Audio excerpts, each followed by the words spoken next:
Tannenbaum, o Tannenbaum, du kannst mir sehr gefallen. O Tannenbaum, du kannst mir sehr gefallen. Wie oft hat mich zur Weihnachtszeit ein Vampir mich hoch erfreut. O Tannenbaum, du kannst mir sehr gefallen. And there's the thumbs up. Hello, welcome everybody. Good afternoon. Thank you all for coming out on this rainy winter's day. I am David Benedict. I am the executive producer for Atlanta Radio Theater Company, and thank you again for coming out to the 20th consecutive year of An Atlanta Christmas. As I've been telling the other audiences, this is actually more than 20 performances. We started in 1996, but we skipped a couple of years. But this is the 20th year in a row, so we're really happy about it. Couple of quick things very briefly. Please take a moment to silence your cell phones. I will do the same. I would encourage my cast to also do the same. Okay. I'm not so naive as to believe that you'll turn them off, but please make them quiet. Also, I wanted to point out that up here on the stage, you can see this is where this is the view from the sheep seats. No, it's funny every time. It's funny every time.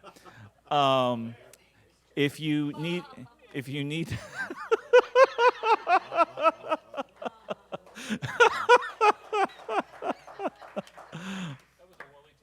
It really was, but we all laughed, so it's great. If you need a restroom, you go out this door, or you can use the door in the back, either way, and then turn left, and it's on your left, and that's a single occupancy restroom. If you need additional restrooms, or if that one's occupied, then go just a little further and turn right and go down the hall, and that will be where the remainder are.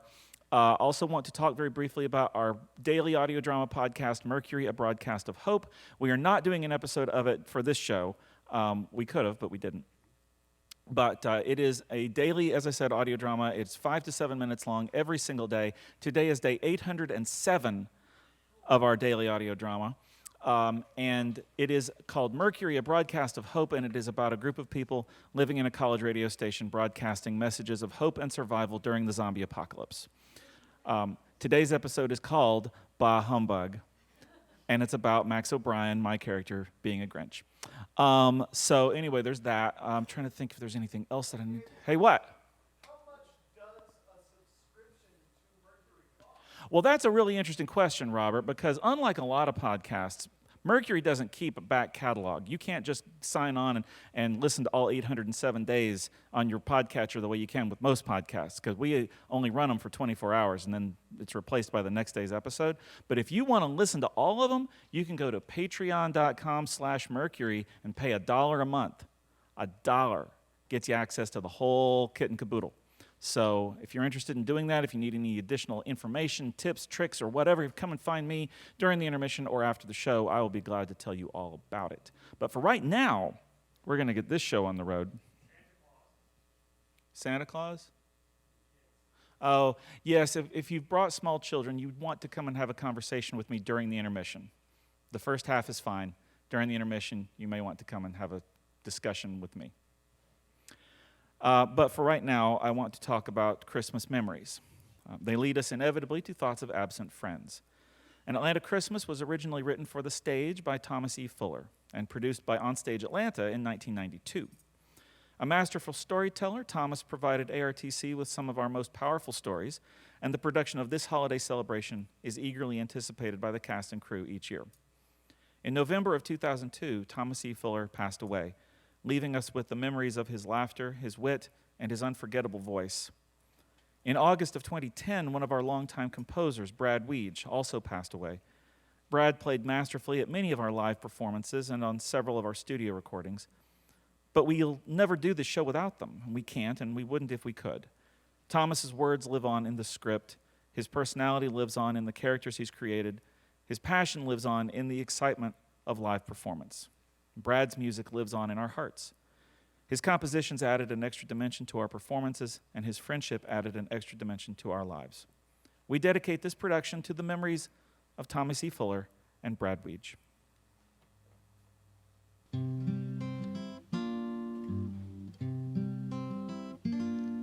It's an old Atlanta Christmas, like the one so long ago, where you hear a choir singing the carols we all know. On the corner, bells are ringing, and the chilly breezes blow. And that old Atlanta Christmas long ago.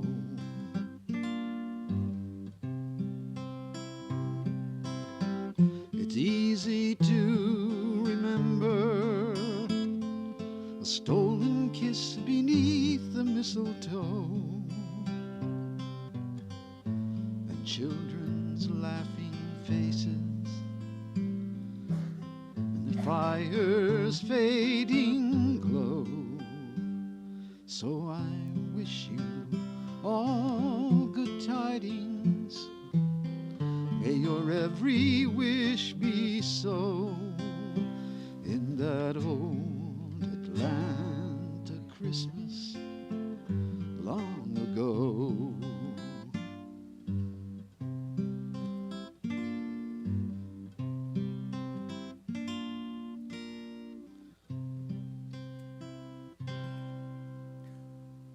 Welcome, welcome one and all to our family Christmas.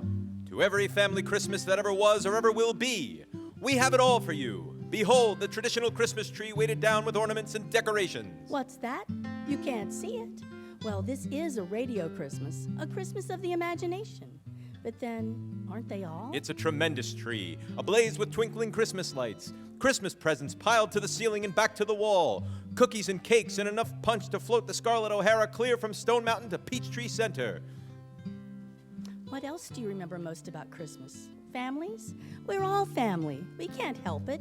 Everyone's family at Christmas. You want holly? We've got holly all over the place. You want wreaths? We've got wreaths. You want snow? We don't got snow.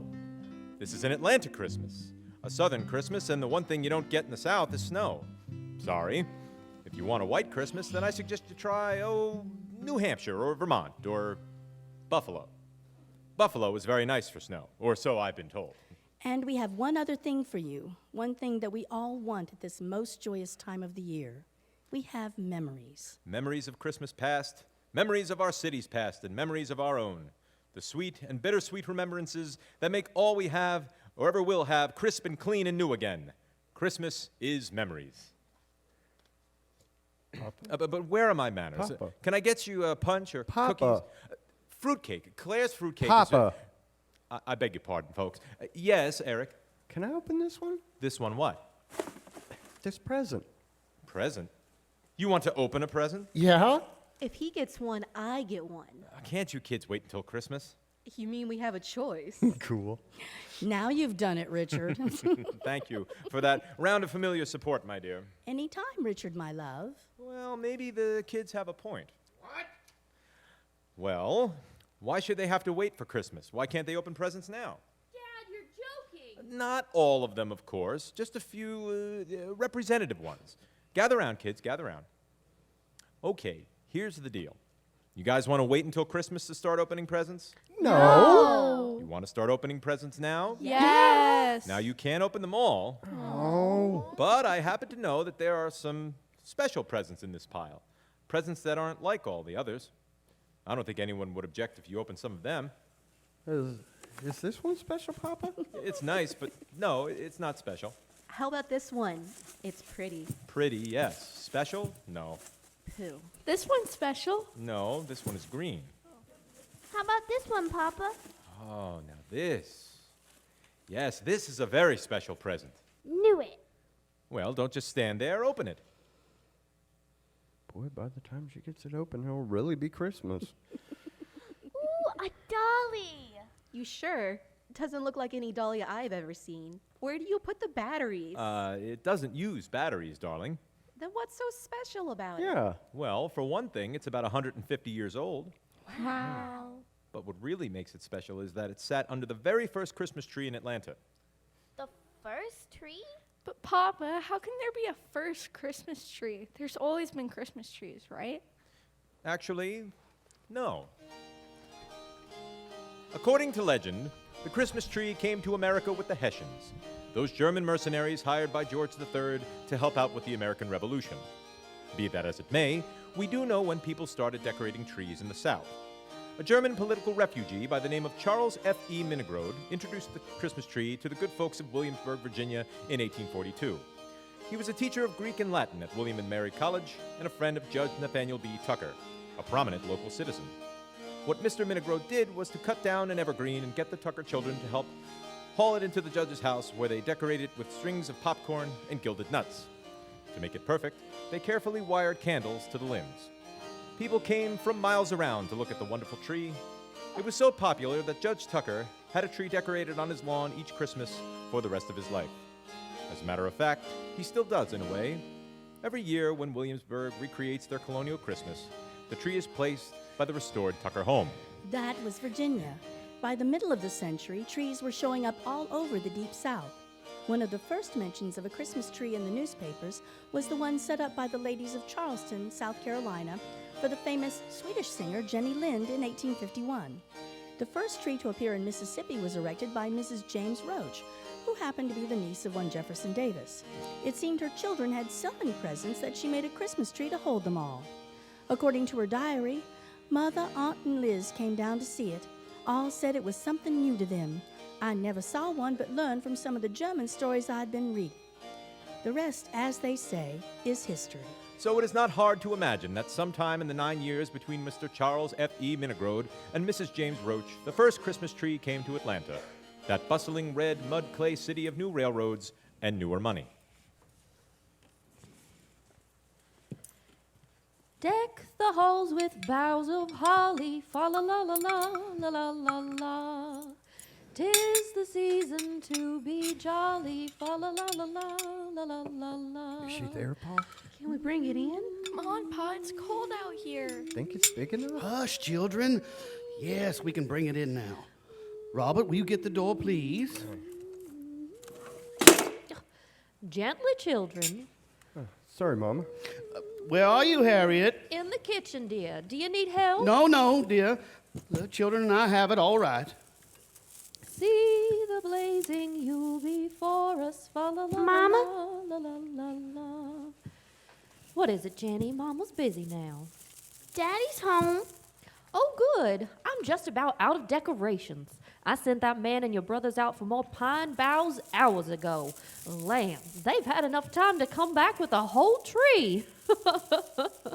Mama? Jenny, sweetie, I told you Mama's busy right now. Why don't you go and see if you can help your daddy and them with those pine boughs? Mama, there's a tree in the parlor room. Oh, sweet baby, that's not a tree. That's just a mess of old pine boughs for Christmas decorations. You're such a sweet child. Mama, it sure looks like a tree in the parlor room. I'm sure it does, Jenny. Daddy and Robert and James and Mary Beth brung it. Brought it, dear. I know they did, Jenny. It's in a big bucket. Gotta carry those pine boughs in something. And now they's pouring water in it. Of course they're pouring water. Jenny, sweetie, what are you talking about? I'm talking about the tree in the parlor room. Jenny, what tree in the parlor room? That one. Oh, sweet wonders of heaven. I think it's leaning a bit to the left. What's the matter with you kids? Don't just stand there. Your mama's going to be here any minute now, and we want to... Oh, Jacob. wife, we're home. Jacob Coltrane, what is that? What is what? What is that thing behind your back? Wife, that is a tree. I know it is a tree, Jacob. What is it doing in my parlor room? It's just sort of standing there. Jacob. It was going to be a surprise, Ma. Well, it is a very successful one. But someone went and snitched. Jenny. Now, wife, there's no need to be getting upset. Upset? Jacob, there is a tree in a tub in the middle of my nice, clean parlor room. Oh. Well, if it's the tub that's bothering you. Mary Beth. Coming, Daddy. Oh, what are you... No, my gingham. There we are, my dear. The tub is nicely covered now. Jacob, we have kin coming from all over Georgia. The girls and I have been cleaning for a week. Please tell me, why is there a tree in my nice, clean parlor room? Well, wife, you sent us out for pine boughs. Boughs, Jacob. Boughs. Not a whole tree. We needed more boughs for decorations. This is a decoration. No, Jacob. Pine boughs are decoration. Candles are decorations. This is a tree. Oh, I'm sure it was a lovely tree outside where it belongs, but now it is in my parlor room in a bucket of water. Oh, but Harriet, this is not just any tree. This is a special tree. Why, this is a Christmas tree. Yes, Mama, a Christmas tree. Like the King and Queen of England have. The King and Queen of England? Jacob, what are you all talking about? Tell her, Pa. I will. Give me a minute, children.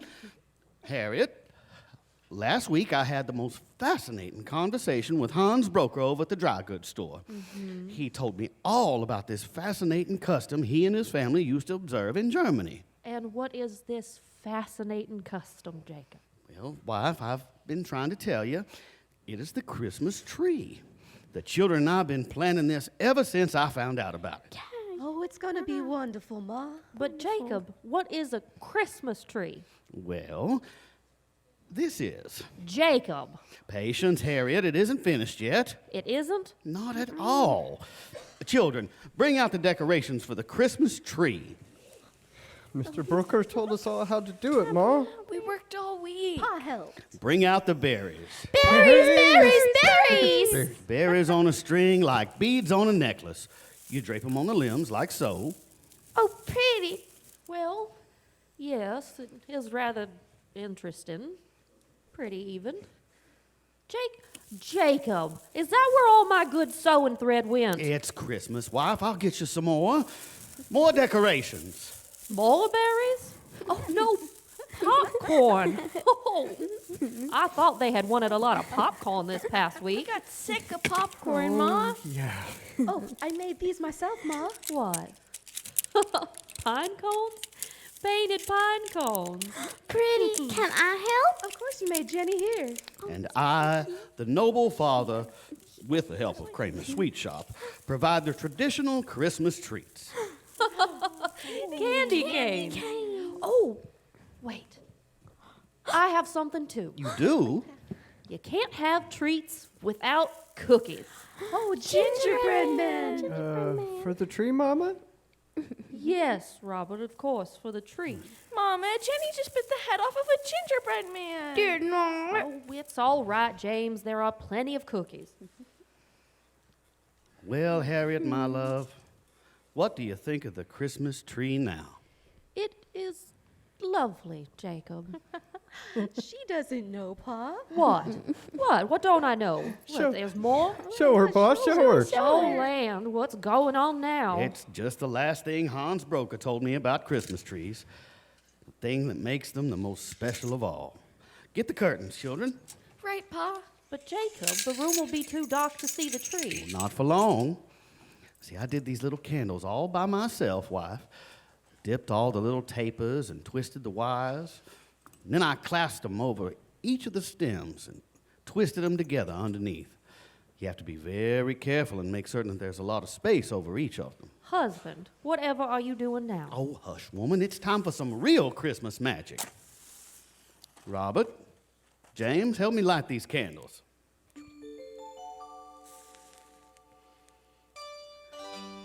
And what do you think of the tree in your parlor room now, Mrs. Coltrane? It is the most beautiful thing I have ever seen, Mr. Coltrane. Merry Christmas, Harriet. Oh, Merry Christmas, Jacob.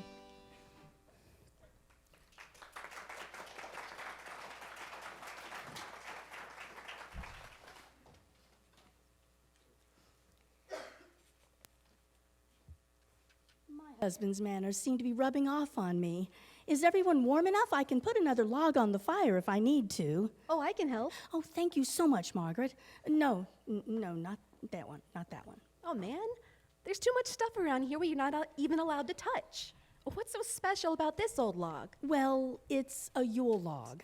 No, it isn't. The Yule log is in the center of the dining room table. Well, ours is.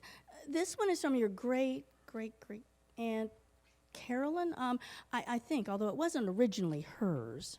Why would anyone want to keep an old, burned-out Yule log? As a reminder. Like a souvenir? Not exactly. We're talking about a time over 150 years ago. It was a turbulent era in our nation's history. It still arouses strong emotion on both sides. The nation was torn apart and forged back together, and the notion of a human being as property was forever abolished. But this log is a little older than that. The old world was about to end, and no one knew what the new one would bring. But above it, as always, shone the same Christmas star, bestowing heaven's grace upon all who needed it. And heaven knows we needed it. Food. Christmas was food. Oh, the men would talk about the hunting and the punch and the eggnogs, and the children would go on and on about the presents, but we women knew different. Christmas was food. Great, groaning tables of food, piled high and forever. From the first plate at the Christmas breakfast to the last cup of punch at the Christmas dance, we would eat and drink and then eat some more. It all had to come from somewhere, and it didn't arrive overnight, let me tell you. The men discussed and the children played, but we were the ones who made Christmas happen, we women. We baked it and boiled it and stirred it and stewed it. From the second week of December until the day itself, we filled our houses and kitchens with the sweet, mouth-watering smells of Christmas. Christmas was food. Jubilee. Christmas was Jubilee.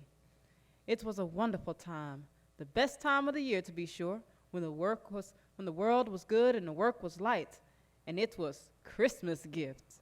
Oh, yes, it was. If you could catch one of the folks from the big house with your cry of Christmas gift, take them by surprise, why then they had to give you a gift. A coin, a candy, a fine new scarf. Now they try to tell you that they weren't surprised, that they'd seen you coming. But in the end, they come up with the Christmas gift. And there was time to look at it, time to show it off, because it was Christmas, and Christmas was Jubilee. First there were the mincemeats and the puddings and the fruitcakes. Lord, the fruitcakes. Fruitcake must have been invented by a man. No female would have come up with anything that complicated. Fruitcake took every woman, black and white, to make it. Nuts had to be cracked and picked. You had to seed the raisins, wash the currants, and cut the orange peels. Then there was the candied citron. Everything held fire while it wandered in from the stores or got shipped in from the countryside. You had to have candied citron for fruitcake. Then you worked for hours and hours, mixing the ingredients together, and then tasting, thinning, thickening, till it was just right. Once it was right, you had to pour in the brandy and whatever other spirits you felt were called for. Pour it all into the baking tins and pop it into the ovens. You had to check on them constantly just to make sure that they were puffing up just slightly and getting browner and browner. When they were perfect, out they came to be doused with more brandy, then cooled and slipped into tightly covered boxes to ripen for Christmas. They were a botherance, but they did make the house so reek of Christmas that you craved them just walking from room to room. And there was the log. White folks said the idea came from England, but we didn't know nothing about that. They send us black folks out to get it, and naturally we come back with the biggest log we could find, 'cause of the log glow, you know. You see, long as that big old log glowed, we were free from the work. 2 days, 3 days, long as a week. Oh, now that was grand. Sometimes we'd help that log along a bit. What we do is that we soak it until it was almost dripped. Wet wood takes a long time to burn. White folks had to know we were doing that. Otherwise, why would they look at the old waterlogged swamp trunks and say things like, well, that one's got more water in it than the Christmas log? Oh, and at the end, you had to save the last little bit to light for next year's log.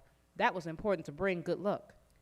If men didn't come up with the idea of fruitcake, then they came up with the idea of turkeys for the center of the Christmas table. Never was a more awkward bird brought forward into the world. What can you do with the turkey? There's too much for one person and not enough for two. So you had to have 3 of the blessed things. And as soon as you start cooking on them, all the men folks get underfoot, as if their standing around in the way made our work easier. So we'd send them out to get evergreens, cedar, hackberry, holly, or pine.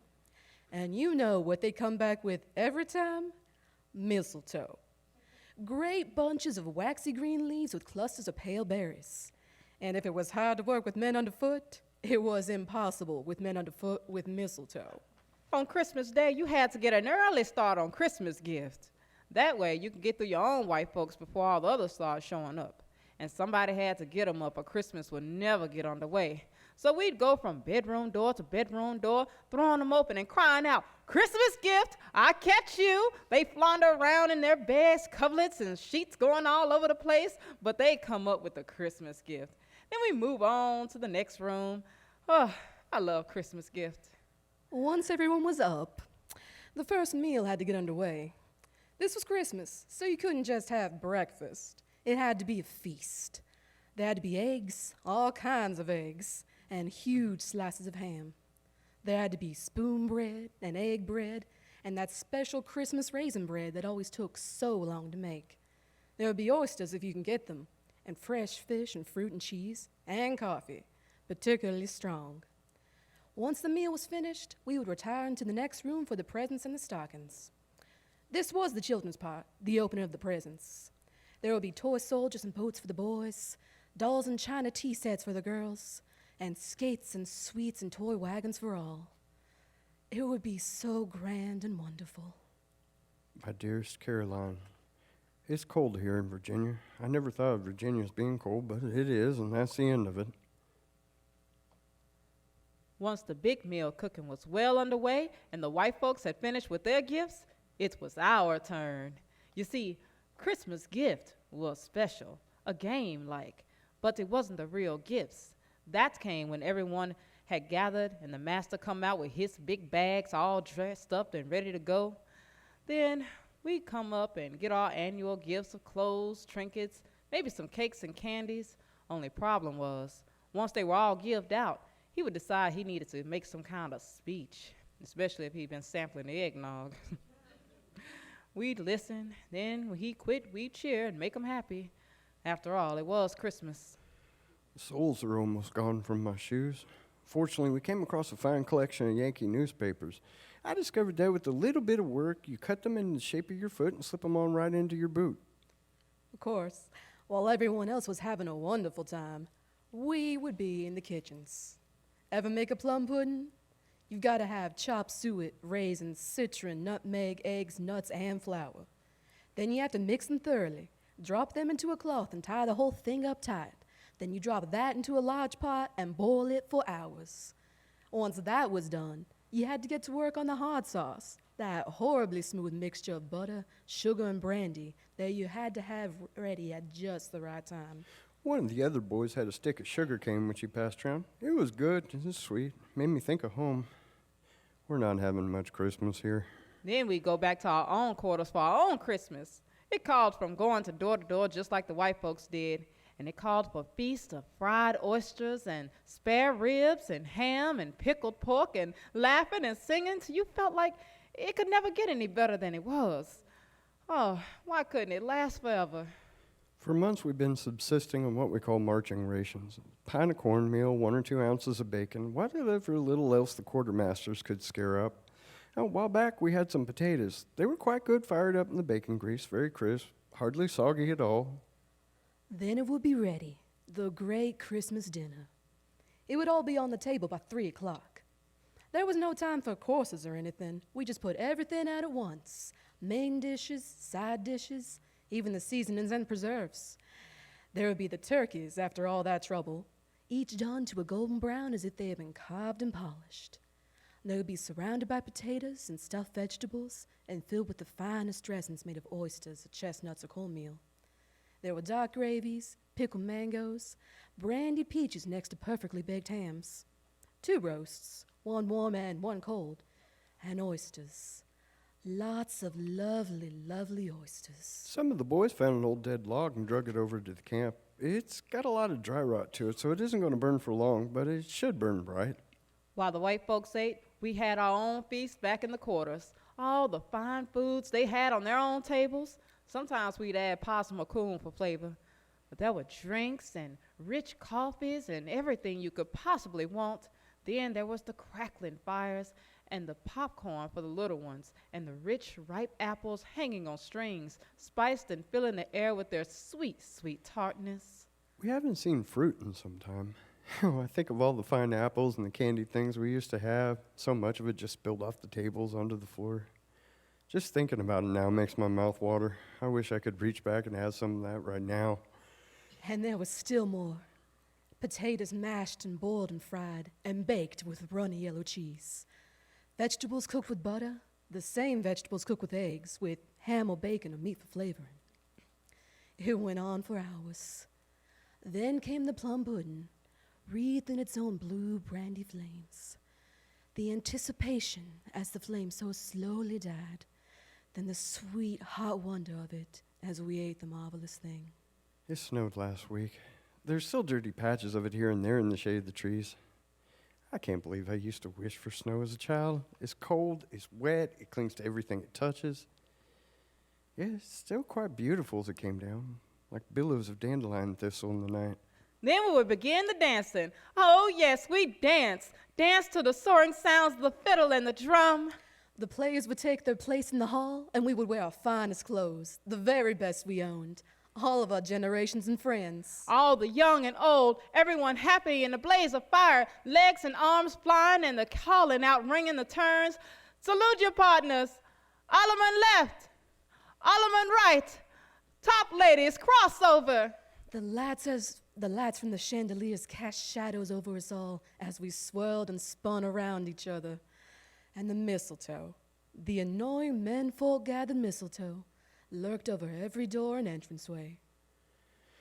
It's quiet here tonight. So very quiet. There's no music and the fire burns so low, Carolyn.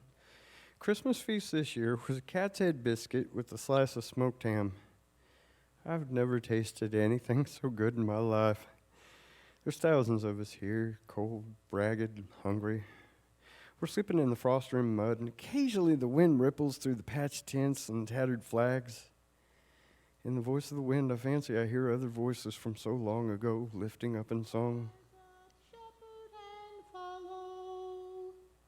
Follow the star of Bethlehem.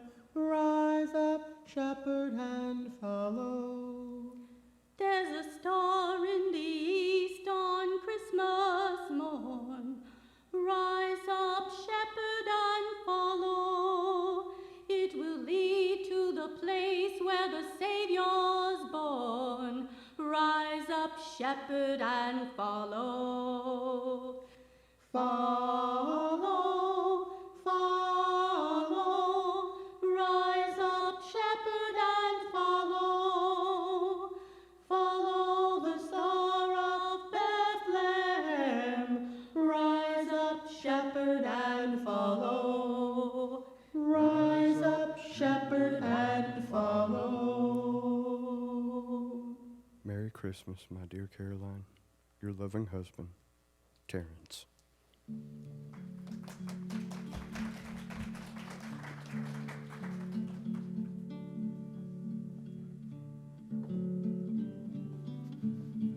I was looking at it.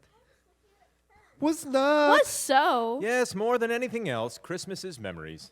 The scent of pine and fruitcake, the crinkle of wrapping paper, and the silken whisper of ribbon. It is the half-remembered carol that begins to circle your mind right after Thanksgiving and is finally remembered on the 24th of December. It is family and friends long departed or long away. You're going to tear it. Then let go. You're going to get us in trouble. Then let go. And more than memories, Christmas is children. All right. What's the problem here? I was looking at this picture, Pawpaw. I was looking at it. And she just came over and grabbed it. Did not. Did too. Hold it. Let me see. Oh, I remember this. You kids should let this stay on the wall and admire it from a distance. This is an original Currier and Ives print. Who? Currier and Ives. They were artists, printers who lived a long time ago. This one is a picture of an 1890s winter's day in New England. New England. You mean this is a picture of Yankees? Funny you should say that. That was what my grandmother said the first time she saw it.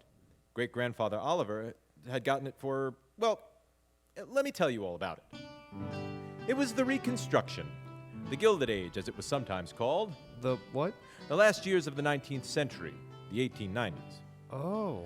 Great-grandfather ran his household the same way he ran his business. He expected order from his subordinates and his family, which in his mind may have been the same thing. This one particular Christmas, while great-grandmother was otherwise occupied, he summoned the children in his accustomed manner.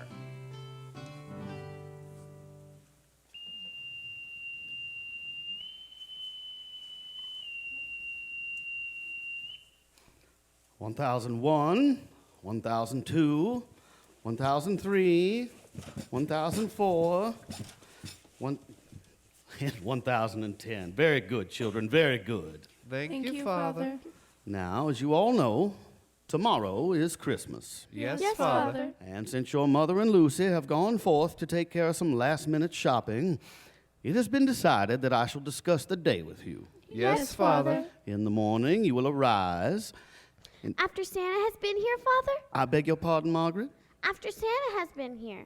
Well, of course, as you say, after Santa has been here. You will arise and attend to your stockings and presents. This will be done in an orderly fashion, no screaming or behaving like hooligans. Yes, Father. Yes, Father. You will then take your presents and retire to the nursery where you may play with them during the at-home. As you know, your mother and I will be hosting the traditional family at home as we do each Christmas. This will run from noon until 6 tomorrow evening. Are we to have any treats, Father? There are to be no children in the dining room during the at-home. There will be no purloining of sweetmeats, nuts, candies, or cakes. And there will especially be no sampling of either punch bowl. Aww. However, should the playing in the nursery be unintrusive, I will see that Lucy brings up an assortment of acceptable treats for your consumption. Thank you, Father. Very good. Now, this year we're going to do something different. What is Something that I think you will enjoy. What is that, Father? Well, we're going to surprise your mother. Why, Father? Why? Well, that's a very good question, Janet. Full marks. We're going to surprise your mother because you have all come to an age where you should be participating in the giving as well as the getting of presents. Therefore, you are all going to give your mother a present. Wonderful. Oh, Father, can we? Bully. Candy. Mama would want candy. Perfume. Mama loves perfume. Now, that'll be enough of that. You are giving your mother a picture. A picture. I have been giving this a great deal of thought and have decided that one of the prints of Mr. Currier and Mr. Ives would be the most appropriate choice. Therefore, I have chosen it for you. You've chosen our gift for Mama, Father. Naturally, Robert. While you are now old enough to give your mother a gift, this does not mean that you are old enough to select one. Do we get to see it first, Father? Well, of course you get to see it first, Robert. It is highly inappropriate for the giver to be as surprised as the one receiving the gift.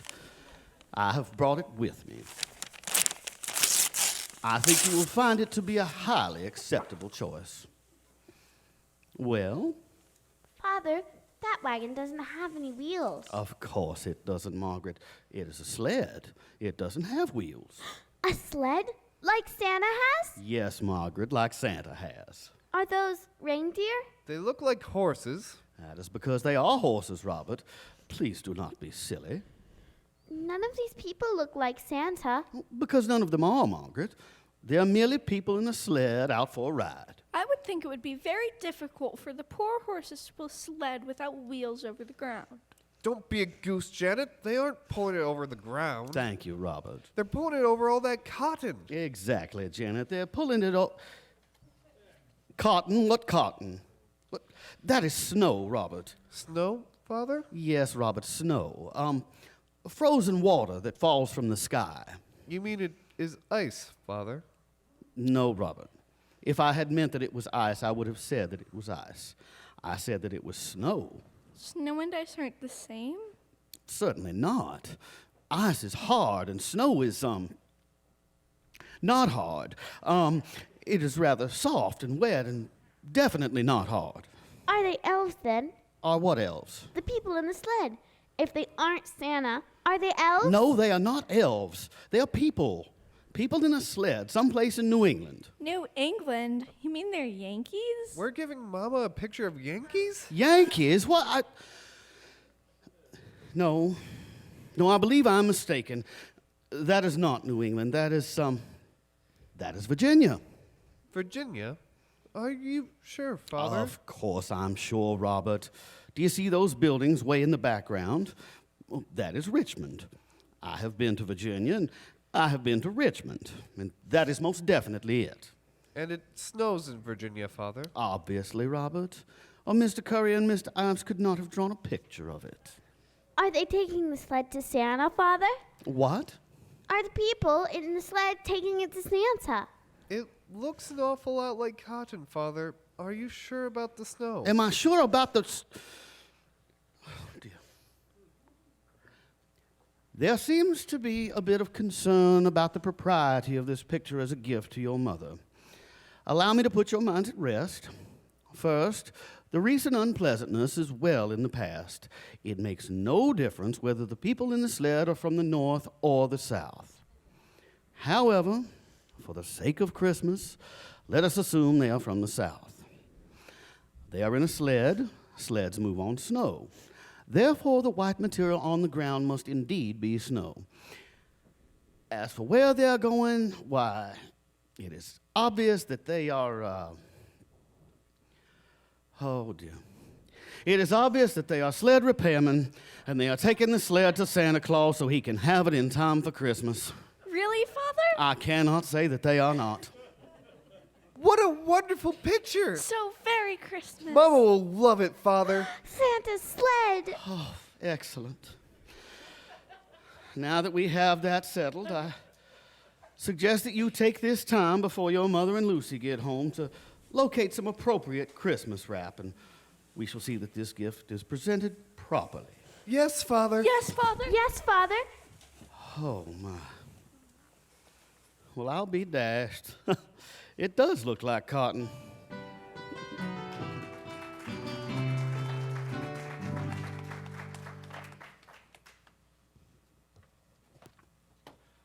My grandfather was a fascinating man. At least, I thought he was. I would. I was named after him. His brothers, on the other hand, didn't always share that opinion. They called him Crazy Richard, as in, did you hear what Crazy Richard did yesterday? My grandfather had this thing about the British. He thought they were an amazing people. As a boy, he devoured the adventure novels of G.A. Henty and read everything Rudyard Kipling wrote almost as soon as he wrote it. This was just considered mildly eccentric until one day in 1914 when my great-grandmother went to wake him up and found a note on his freshly made bed. Dear Ma, I've gone off to fight the Huns. I'll write when I can. Tell Robert he can have my room until I come back. I love you all. Your son, Richard. This caused quite a stir in my family, as you might imagine. Most of the menfolk and all of the women felt that Europe's wars were Europe's problems and should stay that way. But then, what would you expect from Crazy Richard? However, my great-grandfather did move all the Henty and Kipling into the attic to keep any of the other boys from getting the same crazy ideas. And my grandfather wrote home. Dear folks, I have arrived safely in New York. It is very big. The letters kept coming, sometimes 2 or 3 at a time. Dear folks, we have been at sea for 6 days. I have been violently ill for 7. Once I reach Europe, I may stay there. Thank the Lord I did not decide to join the Royal Navy. And despite themselves, his brothers and parents read them over and over, fascinated. Until Crazy Richard, the farthest any of our family had gotten from home was Gettysburg. Dear folks, I finally arrived in London. Lord, and I thought New York was large. Then the letters came fewer. Dear folks, I have arrived at the front. All the letters were saved, including the one sent home by his brothers when they went off to join him 3 years later. But there was one letter that was read and reread so many times that it nearly fell apart. In our family, we just called it the Christmas letter. Dear folks, it is the day after Christmas, 1915, and I have to write to you to tell you what has happened while it is still fresh in my mind. As I have told you in my other letters, this war is a terrible thing. The land is scarred with great trenches and redoubts and horrible miles of barbed wire. All day and all night our great guns pound the enemy lines, and all day and all night their guns pound ours. It is cold and there's rain and snow and nothing stays dry.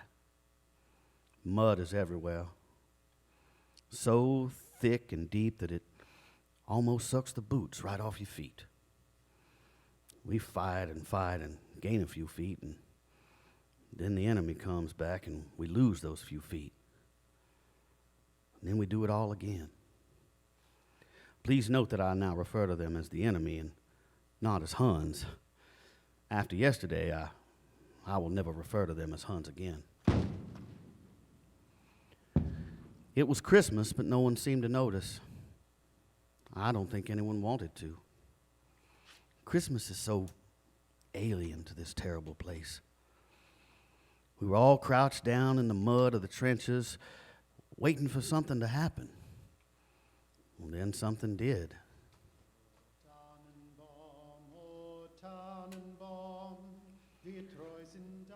Out of the horror of no man's land, we heard it.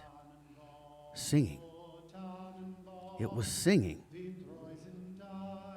Out in that blasted, bleeding place, men were singing. We looked over the rim of the trenches, and there they were, the monstrous enemy, the men we had called the Huns. They must have crawled from their own lines on their bellies to get as far as they had. They didn't have any guns, just bundles of food and bottles of beer, and they sang to us. They sang Christmas to us. "Cool," said one of my friends. "That's a Christmas tree, that is." I told you they all talk funny. Then we started to sing back to them. It was spotty at first, just a few voices here and there. And then more and more joined in until it was the entire line singing. Then we were all moving up and out and moving into no man's land. We didn't have no guns. We left them behind. But what we did have was any bit of food or drink we could get our hands on. And in the mud and the rubble, we met the terrible Hun. One of ours knew some German, and that's how we found out where they were from. Some place in Germany called Saxony. I never thought of there being places in Germany. Places like Alabama or Georgia or Atlanta. They looked just like us, only you couldn't understand what they were saying. But we shared ours, and they shared theirs, and we ate and we drank. And we sang. In the slush and the snow, we sang.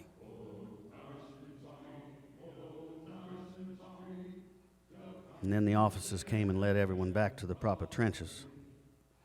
But we sang as we went, and some of us waved, and in the end, even the officers sang. And it was Christmas. For a brief moment, it was Christmas. And this morning we rose up and took a few feet of no man's land. And this afternoon they rose up and took it back again. I love you all so very much. Your loving son and brother, Richard.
Christmas is gifts, presents, the joy of giving even more than receiving. But what if there is nothing left to give? What if everything has gone to fill the needs of food and shelter? The year is 1935. The place is a very small apartment near Glen Iris Avenue. There are no presents piled high under the tree. There is no tree. There is no turkey and stuffing. Bob Cratchit would feel right at home. Atlanta, like the rest of the country, is in the grip of the Depression.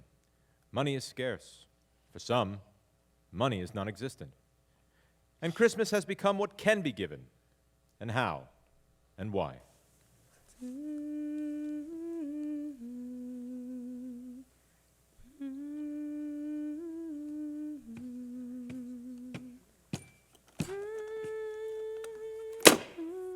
Hey, baby, Daddy's home. George! Merry Christmas! Merry Christmas! Daddy's home. Whoa, girl, let go. Let me catch your breath before you knock him back out the door. Okay, girl, baby, Brenda, honey, I'm coming in dirt, okay? I'm all right. Put me down. Oh, you're so strong, George. That man's so strong. Yeah, well, you should let a man take a bath before you start your foolishness. Well, how did it go today, baby? Same as yesterday and the day before. Thank you, Mr. Roosevelt. Thank you, Mr. WPA. Lord, that's hard work. You know, there's folks that think that WPA stands for We Poke Alone. I like to give them a shovel, and they could join us on a long little drive and see how pokey they feel. You know, if we got to build roads, that's fine. Just why we got to build between Northside Drive and Howard Mill? And I thought cutting them trees would work. Baby, roads got to be flat. Well, what's so strange about that? I just never thought about it until I had to build one. I mean, roads got to be real flat. No little ripples, no little dips. Flat, real flat. Got to use your back for that kind of work. But you got it, baby. You got to work. And that's all that matters right now. Yeah, I guess. Oh, I went by Mr. Ryder with my pay. Took care of the rent. Got a $2 whole left. Be rich, baby. Well, lots of folks don't have that, George. I got my job with the Martins, and you're on with the WPA. We're doing all right. We're doing just fine. Yeah, just wish we could have done some Christmas is all. Just doesn't seem right not to have anything at all. Oh, that's not true, baby. We got each other. We got that all right. So I brought home a little bit of Christmas. You did? Well, where are you hiding it this year? Right over here, right outside the door. Let me just go get it. It ain't much. A Christmas tree! Well, more of a Christmas branch, really. Oh. But I thought, you know, I would cut down them trees. This would look good on our little table. And I made this. Oh, a star. Oh, it's Yep. lovely. Yeah, made it myself. Little tinfoil, little cardboard, and a little imagination, and there it was. Now, let me just put this on our table, and there. Now, that looks a little bit more like Christmas. Oh, wait. I've got just the thing. Miss Martin had a couple of decorations left over from dry goods and gave them to me. I didn't know what I was going to do with them, but now I do. Oh, go sit in your chair, George, and tell me how this looks. I believe I will. Yes, I am. God. There we go. Yeah. Well? Oh, look real nice from here, baby. Yeah, real nice. Yeah. I got a surprise for you. I'll be surprised you did it, baby. It's been rough, honey. I know we don't have any money for Christmas, but I said to myself, things are gonna get better. I know they are. I just don't want to wait for them anymore. I want our Christmas right now. So I went out and I got it. Brenda, what you going there done? There are so many things I want to give you, baby, and I don't want to wait for them forever. So I didn't. I got them right here, baby. Right here in this bag. Well, go on, George. Look inside. What you got here, girl? 3 little flat packages, all wrapped up in the funny papers. Oh, little Orphan Annie. I don't think I read this one. Let me see. Oh, read the card, George. Okay, give me a minute. to my George from his loving wife Brenda, because he deserves it. Well, I guess I better open this. Well, I guess you better. Well, I'll be a packer, a big red packer. Well, a picture of one glued to a piece of cardboard. Oh, Miss Martin subscribes to every magazine in the world and just throws them out. Those magazines are full of things I want to give you, so I did. You like it? Baby, I would have been happy with a used Ford. Oh. Oh, Lord, won't I look good behind the wheels of this beauty? Mm-hmm. Oh, open the others. Okay, give me a minute. Okay. To my beloved George, so he can look as good as he is. Okay, that sounds good. A suit? Well, just look at this suit. Man, am I going to look sharp? Mm-hmm. Oh, and a hat? Oh, I need a good hat. And this is just because I thought you'd like it. Oh, then let me take it, have a look at it. Oh, a watch. Would you just look at that? Oh, one of those switch watches with jewels on the inside and everything. And that's a real alligator strap on it, too. Am I going to look good with my fancy new packer, with my fancy new clothes, and my fancy new watch, or what? Yes, Lord, yes, Lord. Yes. The wonderful gifts, baby. I love them all. Damn. Well, what's the matter, honey? I didn't get you nothing. Oh, you fool. Of course you did. No, wait. There's something else in the bag. To my wonderful wife, Brenda, from her loving husband, George. I think this one's for you. For me? Oh, George, you shouldn't have. Oh, a mink coat. Oh, mink coat? I got you a mink coat. Oh. Well, why not? Ain't nothing too good for my baby. Mm-hmm. Oh, what else I get you? Well, I don't know. I haven't opened them yet. Oh, well, of course. To my fantastic wife, Brenda. Fantastic, huh? Oh, hush up. To my fantastic wife, Brenda, so everyone will know how much I love her. Oh, I can't wait to see what this is. Neither can I. Oh, a diamond ring. Hey, you deserve it, baby. Oh. Well, I just don't know how I'm going to top that last one. I truly don't. Oh, a washing machine. Are you so practical, George? Well, I figured a woman who has a man building roads all over the city of Atlanta needs a good washing machine. Oh, this has been the best Christmas ever. Yeah, I guess it is. Just wish I could have done something for it all. Oh, you fool. You've done something.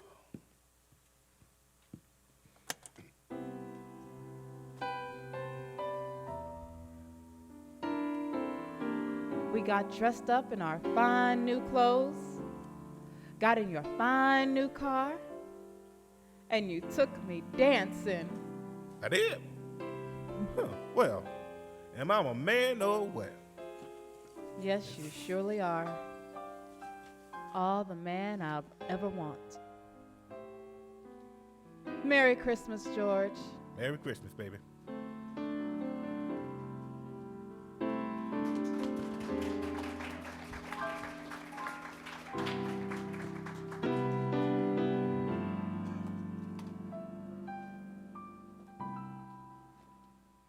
We certainly hope you're enjoying our family Christmas celebration. We're going to take a short break now, but we'll return in a few moments with Act 2 of An Atlanta Christmas. Today's show is a gift. A gift to you, our audience, a gift to us, the performers who are privileged to present it to you, and a gift in other ways as well. If you're enjoying yourself, consider giving a gift yourself. The Atlanta Radio Theater Company is a 501c3 nonprofit. Donations are tax deductible and help keep us running year-round. And don't forget that Artsy is also supported by people like you through the sale of our studio productions. The CDs and flash drives for sale in the lobby make great gifts, or you can download our work from audible.com. We'll be back in 10 minutes.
O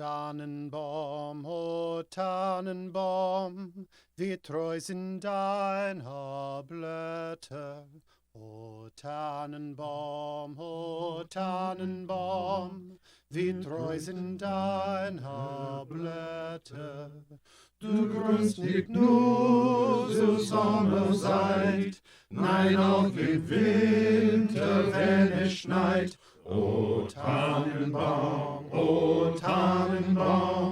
wie treu sind deine Blätter. O Tannenbaum, du kannst mir sehr gefallen. O Tannenbaum, du kannst mir sehr gefallen. Wie oft hat mich zur Weihnachtszeit ein Mann von dir mich doch erfreut. O Tannenbaum, du kannst mir sehr gefallen. O Tannenbaum, wie treu sind deine Blätter. O Tannenbaum, wie treu sind deine Blätter. Du seid der Früh der Sommerzeit, nein, auch wenn das Meer schneit. O Tannenbaum, wie treu sind deine Blätter. O Tannenbaum, du kannst mir sehr gefallen. O Tannenbaum, du kannst mir sehr gefallen. Wie seid auf mich für Weihnachtszeit, ein Baum an dir mir so erfreut. O Tannenbaum, du kannst mir sehr gefallen. O Tannenbaum, thou hast a wondrous message. O Tannenbaum, thou hast a wondrous message. Thou dost proclaim the Savior's right, going out to men that Christmas night. O Christmas tree, thou hast a wondrous message. O Christmas tree, du kannst mir sehr gefallen. O Tannenbaum, du kannst mir sehr gefallen. Wie oft hat mich zur Weihnachtszeit ein Baum von dir mich hoch erfreut. O Tannenbaum,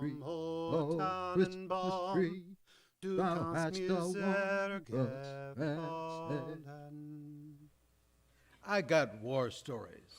I mean, I got some really good war stories. Some of the best war stories you've ever heard. Catch me later, and I'll tell you all about it. Hey, but not now. Don't listen to that man. He don't know nothing. He just got them tired old German stories. I'm telling you, any fighter you could just walk into, just one real fighter. Me and my buddies, we was in the Pacific. Island hopping. Now that was fighting. Mm-hmm.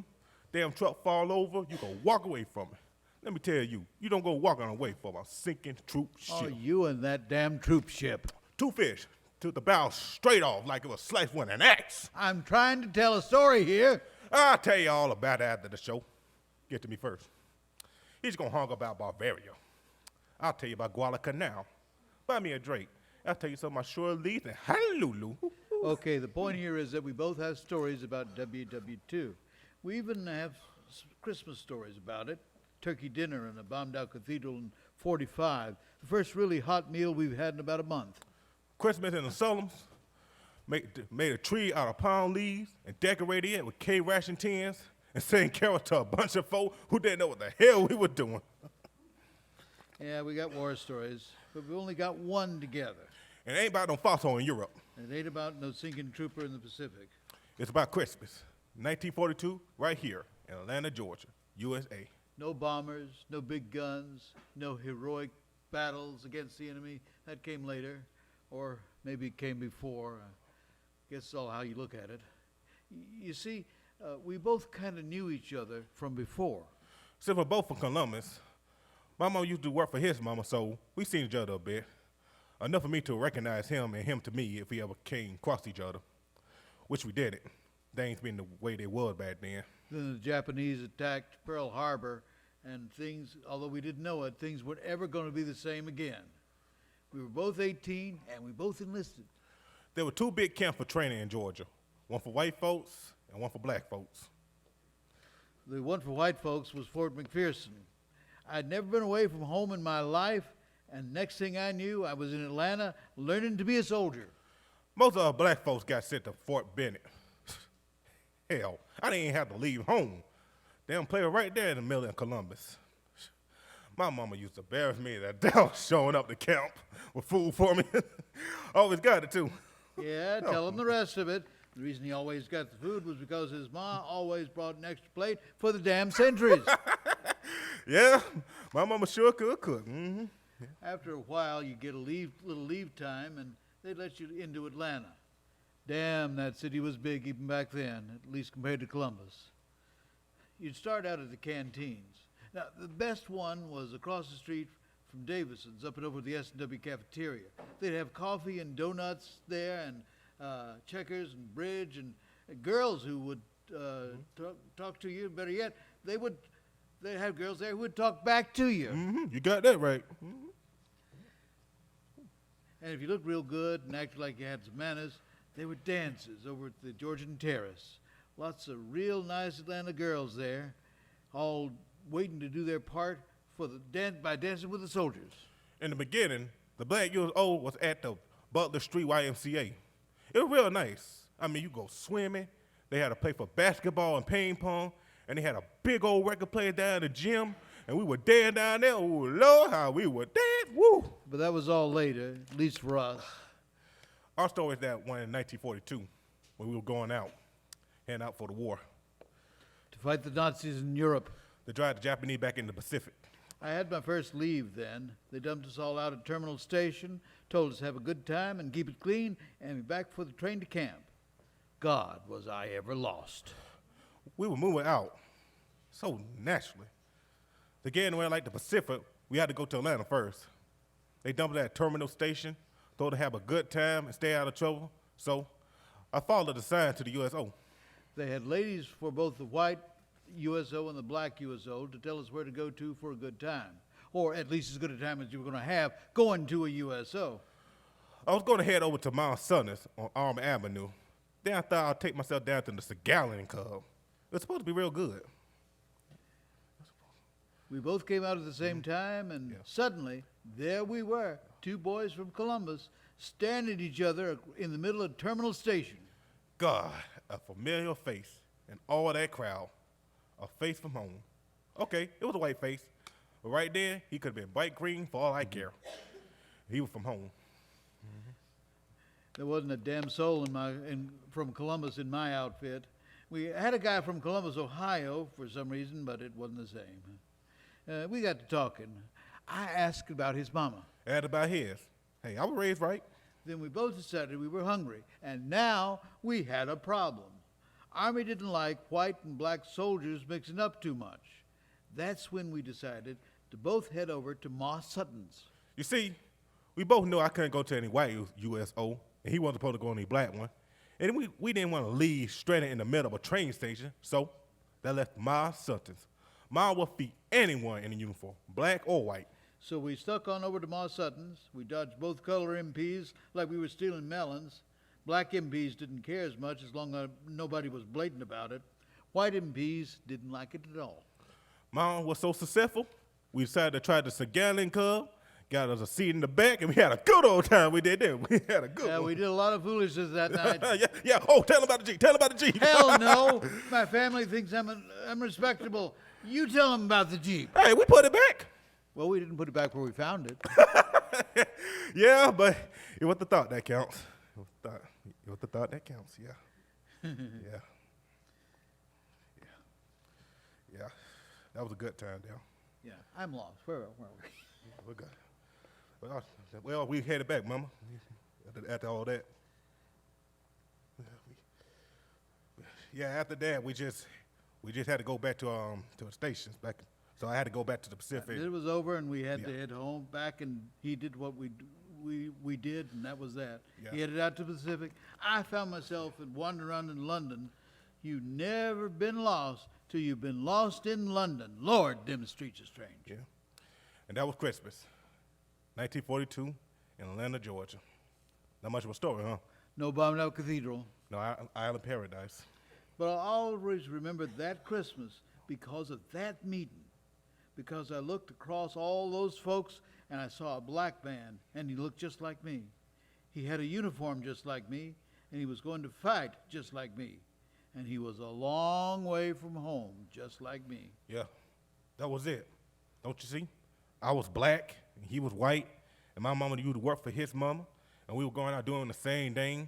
And when the shooting started, there wasn't gonna be no difference between us. I was the same as he was. And if we were sneaky enough, I could go where he went, but he couldn't go where I did. It had always been that way, far back as anyone could remember. But for the first time, it didn't seem right anymore. That's what made that Christmas different. Different from all the other Christmases before and since. Like you said, that was that, and we didn't see each other until we came back after the war. Everyone expected it to be just as it was. But it wasn't just like it was. I had been to Europe. And I've been to the Pacific. And we'd both been to Auburn Avenue, Christmas of '42. Hey, maybe it wasn't the gift of the Magi, but it meant a lot to us. And it meant a lot to a lot of guys, too. Yeah. Now, let me tell you about the Christmas I spent in Paris, France. I don't want to hear about that. 1942, Tokyo, baby. Now, that was a Christmas there. Now, that was a good one. Paris. Tokyo. See me after the show, and I'll tell you all about it.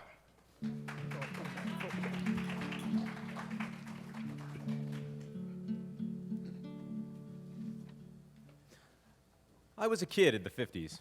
I'm a child of the 60s, but I was a kid in the 50s. I remember our first television. What does television have to do with Christmas in the 50s? A lot, actually. My dad was in Korea, and Mom and me and my baby brother. Who's a baby? You. No, Margaret's the baby. I'm older than she is. You were the baby when Granddaddy got the first television. Margaret wasn't born yet. Oh, yeah.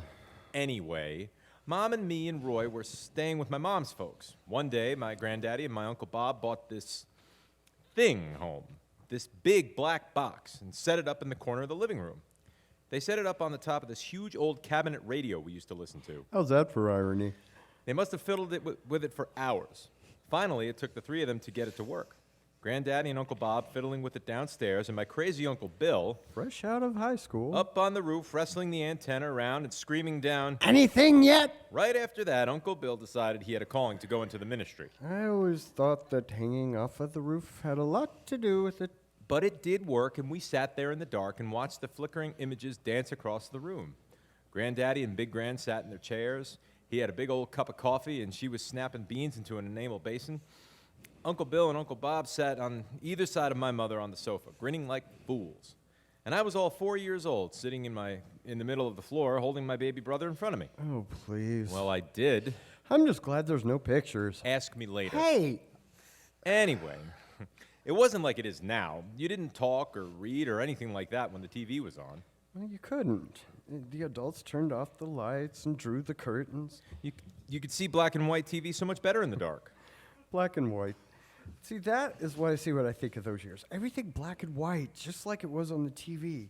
It influenced us, it really did. You make it sound like it was Well, it wasn't all the violence or the sex or those other things that people worry about with kids and TV. It was the stuff you saw, the stuff you could have, merchandising. Walt Disney did it to us. Oh, yeah. I've been vaguely entranced by Howdy Doody. I even had a genuine Howdy Doody string puppet that I couldn't work worth a darn. I would have killed to get my hands on a seltzer bottle like Clarabelle the Clown had. But Uncle Walt was the one who really did it to us. A coonskin cap.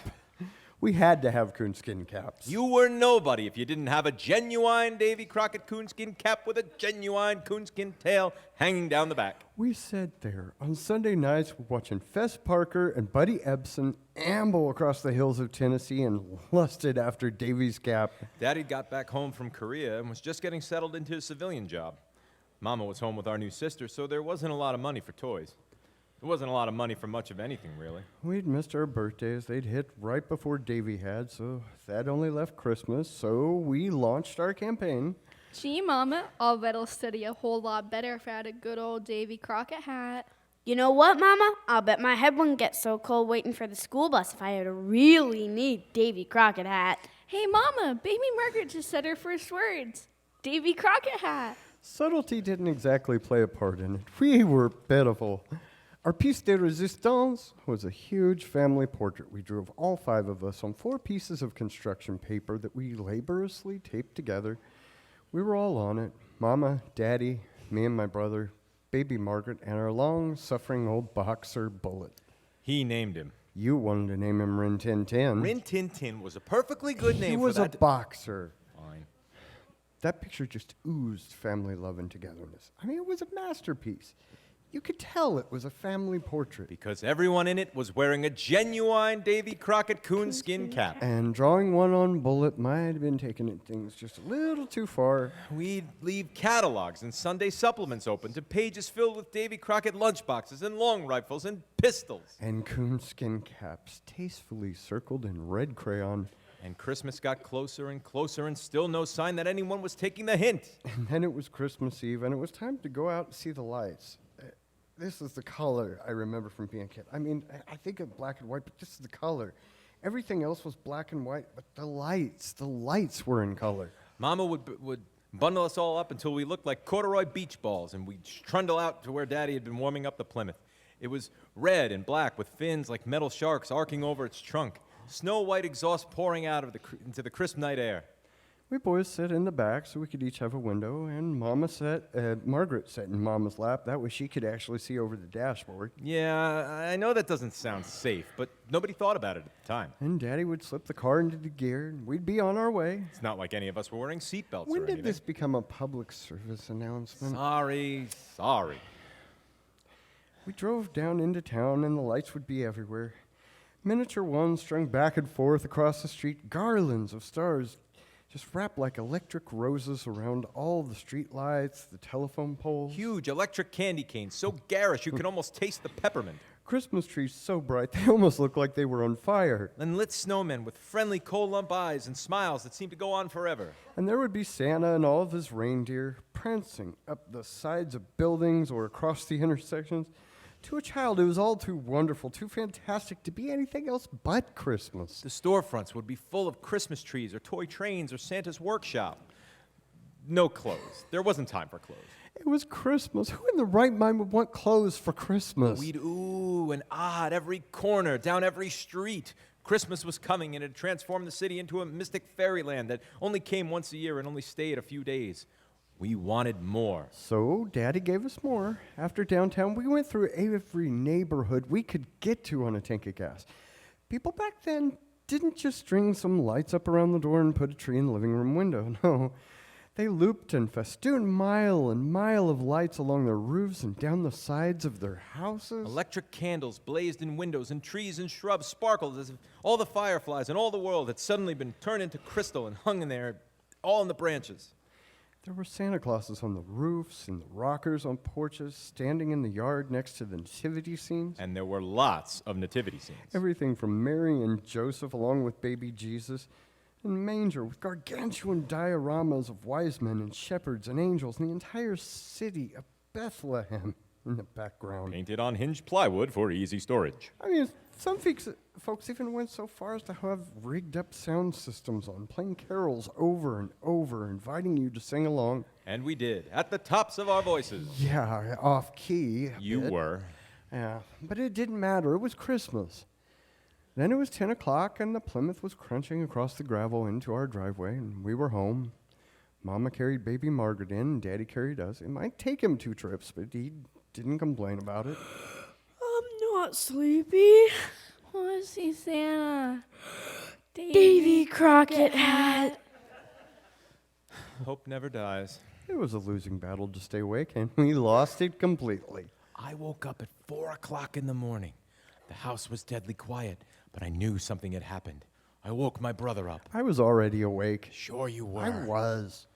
The 2 of us tiptoed down the hall towards the living room. We didn't dare breathe for fear of waking Daddy up. If anyone stirs before 8 o'clock, you're all opening your presents on New Year's. When we reached the living room, I groped around the wall until I found the light switch that worked the wall socket and snapped it on. It was as if all the beautiful lights we had seen all over the city had been transported right into our home. The tree blazed and sparkled with lights that reflected back and forth from the glass ornaments and the shiny tinsel icicles. No lamp or ceiling light could rival it. I mean, it ruled our house and our minds completely. And under it were all the presents that hadn't been there the day before. Neat, square little presents all wrapped in colored paper and bows. Great lumpy presents that Lord only knew what they were. But Santa had failed us. Both our parents were deaf and blind. Finally, I noticed our stockings over by the fireplace, of course. Not exactly hung with care, but sprawled on the floor. Great, huge, shapeless things with our names on them that our mother had created out of felt and glue and glitter. They looked sort of like stockings, I guess. Mostly they were stockings because Mama said they were. They bulged with curious lumps that we knew from experience would prove to be walnuts, pecans, oranges, but there was something else. I elbowed him and pointed. Over the edge of each packed stocking trailed a long black and gray raccoon's tail. We didn't even need to take them out of the stockings. We knew they were there. Santa had listened. The grown-ups weren't stupid. We trotted back to bed, safe in the knowledge that Christmas had come once again and all would be waiting for us in the morning. All black and white and glorious Christmas colors.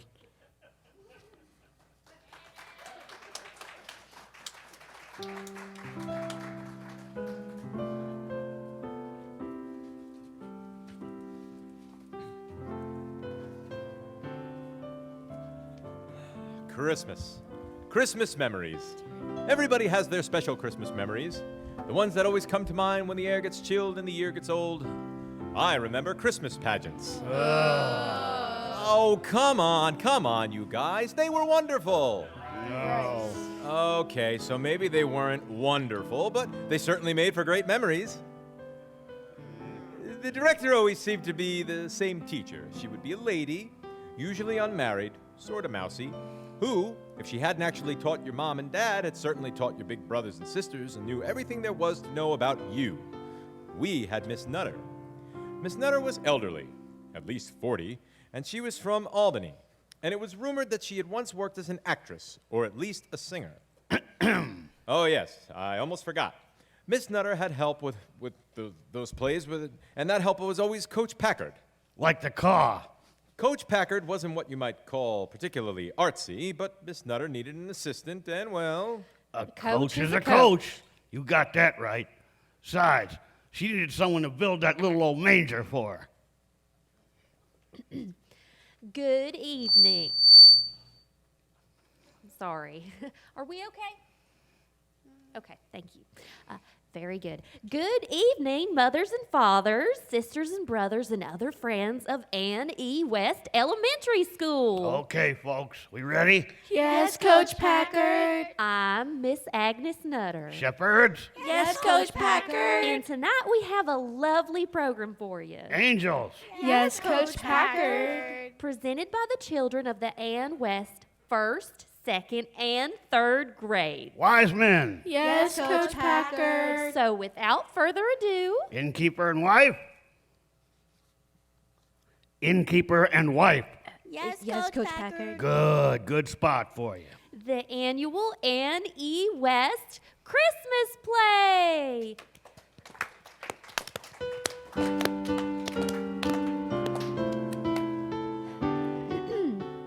A long time ago, a law was made by the Emperor of Rome that all the world should be taxed. In order for this to happen, everyone had to return to the town of their birth. Among the people going home were Joseph and his wife Mary. Among the people going home were Joseph and his wife Mary. Mary and Joseph, front and center. Sorry, Coach, the donkey fell over. You're on. Go. Oh, look, Mary, it is Bethlehem, the city of my fathers. It is lovely. Yes, now I must find us a place to sleep, for you are great with child. Thank you. No ad-libbing. They came into the city, but it was late, and all the inns were full. Still, Joseph went to look for a place to sleep. Miss Nutter. Randolph, aren't you supposed to be looking for a place for you and Mary to sleep? Yes, Well, why aren't you? Frankie ain't out here. Innkeeper! I had to go to the bathroom. Just get out there. Thank you, Miss Nutter. Come on, Mary. Knock, knock, knock. What is it? I am Joseph, and this is Mary, and we need a place to sleep because she is great with child. Can we stay in your inn? No. Hey! Oh, but they seem like such a nice couple, and she is really great with child. Can we not find some place for them? No. Don't do that. Mama can't see me. Oh, surely there is room in the stable for them, dear husband. No. Ow. Okay. They can sleep in the stable. Thank you. You're welcome. You're welcome. So Mary and Joseph went into the stable, and there Mary had her baby boy. I shall call him Jesus. And at the same time, shepherds were watching their flock. Shepherds, let's go. Hustle. Here, sheeps. Come out wherever you are. Oh, look, in the sky, over Bethlehem. What is it, Brother Shepherd?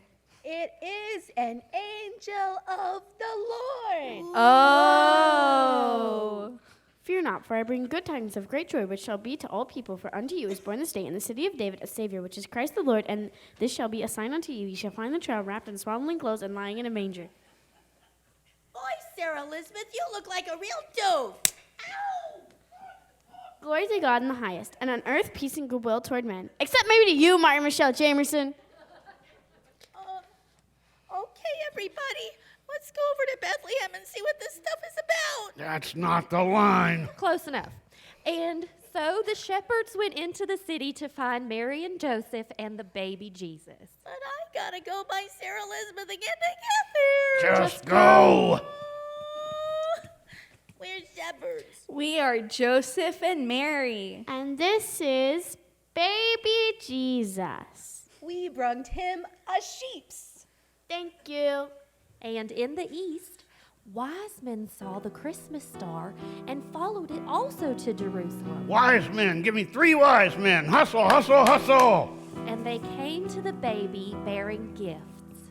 We are wise men from out of the east. We are Mary and Joseph, and these are shepherds. Hey.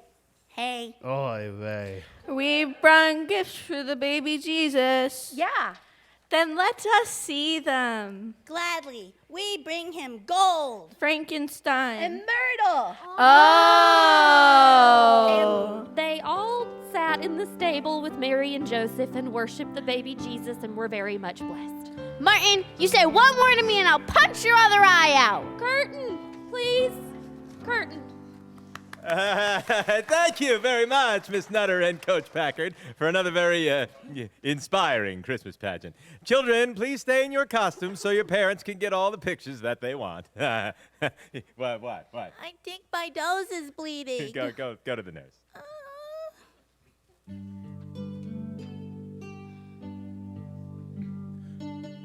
When you are very young, the holiday season lasts forever. Children count down every minute until bedtime on December the 24th. Your parents are always reminding you to do your schoolwork, clean your room, but you can't. It's almost Christmas. Don't they know it's almost Christmas? Yes, they know. For the parents of children of a certain age, as soon as they tear off October's calendar page, it's suddenly a week from Christmas, and they've barely begun to shop, bake cookies, send cards, clean the house, trim the tree, Christmas ship is the so many packages, and- things. I gotta go. Pageants and trees, parades and parties. Goodbye. Yeah. And it all seems to happen all at once. Something has to give. Something has to be put off until the last minute, or even later.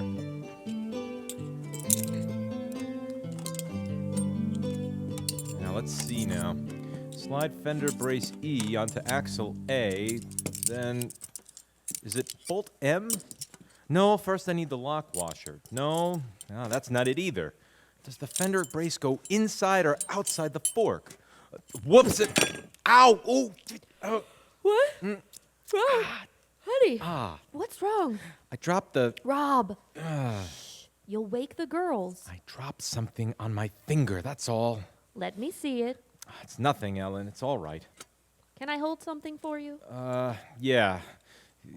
Can you hold the bicycle frame upright while I put the fender in place? Of course.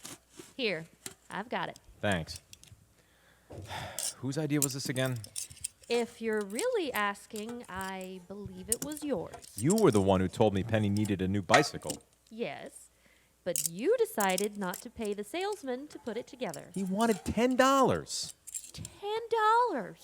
That's highway robbery. I can put together a bicycle.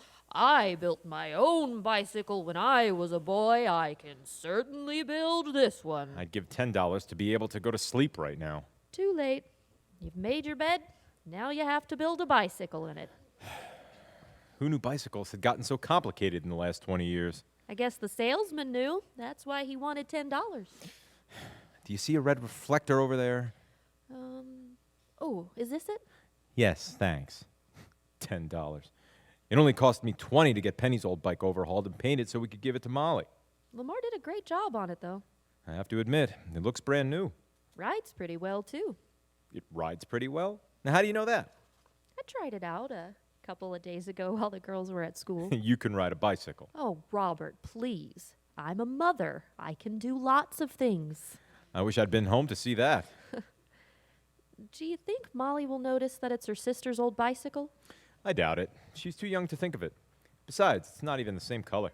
Well, okay, it may fool Molly, but what about Penny? I think Penny's going to be very happy to get her precious Tourmaster 35 that she won't even look at her sister's bike. You're probably right. Why don't you go to bed? Oh, no, not if you're still working on it. Oh, you see, you're just as tired as I am. One of us should be awake tomorrow. Somebody has to drive us to your mother's place for lunch. But I'm helping you. Up until about 5 minutes ago, you were sleeping on the sofa. You'll get more rest in your own bed. Well, if you're sure. I'll be fine. Go. Well, you'll come get me if you need help? I promise. Good night. Good night. Merry Christmas. Don't eat all the sugar plums before I get there. I'll save you one. Okay, we're on the home stretch now. Let me just get the wheels on straight, and then I can call it a night. What was that? Is that you, Ellen? Nothing, I guess. So here's the front reflector, and the bracket assembly, and the nut. I think I need 3 hands. It's hard to tell from these directions. I don't think whoever wrote them speaks English. Maybe that's the secret to assembling modern bicycles. It makes perfect sense if you happen to be a Japanese octopus. Oh, now I know I heard something. Ellen, is that you? I thought you were going to bed. Penny, Hi, Dad. what are you doing up? You shouldn't be. You should be fast asleep. You know Santa won't come if you're not asleep. Looks like Santa's already been here. What? You can't come in here. Ooh, a Tourmaster 35. Penny. Why is the front fender on the back? Penny. Marcy's dream house. Penny. Hey, you're giving my old bike to Molly. Penny. Yes, Dad? What are you doing up so late? I had to go to the bathroom. I heard some noise down here, so I came to look. I see. I saw you down here building something. I was just trying to figure out what you were doing. Okay. Am I in trouble? Well, no, sweetheart, you're not. Good. Can I play with my stuff now? No. Dad! Santa Claus expects all good little girls to be asleep until Christmas morning. There's no Santa Claus. What? Who told you? I mean, Why do you say that? Dad, I'm too old to believe in Santa Claus. Oh, really? Sure. It's okay. I won't tell Molly. She's still little. But I believe in Santa Claus. Don't be silly. No, I really do. But maybe what Santa Claus really is a state of mind. He's the feeling that makes you do nice things for people even if you know they won't do nice things back. Maybe even especially if they won't. He's the part of you that wants to give people gifts you don't expect a thank you for, or even want one. Oh, like God? Like God? Yeah, you know, that speech I had to say at the Christmas show last year. For God so loved the world that he gave his only begotten Son, that whosoever believeth in him should not die but have everlasting life. Right? He gave his Son. That's a gift too, isn't it? Yes, it is. And Christmas is Jesus' birthday, so Jesus must be God's Christmas present to the world. Yes, you could say that. God is a lot like Santa Claus, isn't he? Well, if you're too old to believe in Santa Claus, you're old enough to start answering questions like that for yourself. Oh. Anyway, all I know is every Christmas stuff turns up under that tree that I didn't put there. Dad! Now, I'm not saying Santa put it there, but I can't say that he didn't. I think I'd rather leave that question open. Oh, okay. Do you need help putting my bike together? I suppose you think you can do better than I can? Well, I wouldn't have put the front fender on the back. I guess not. Okay, Penny. I could use an expert to show me what this thing is supposed to look like. Great, and don't worry, I'll look surprised tomorrow morning for Molly's sake. She's still little. Thank you, Penny.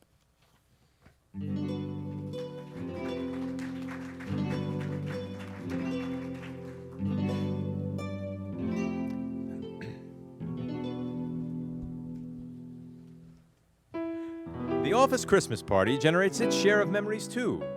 Often they're the kind of memories you'd rather not keep. A photo of the boss with a lampshade on his head or a secretary on his lap, or a stray photocopy of a body part normally left unseen. Sometimes they keep turning up into February or March. Often, though, the office party doesn't last long enough to generate anything really memorable because everyone is in a hurry to go somewhere else for the holidays. Well, almost everyone.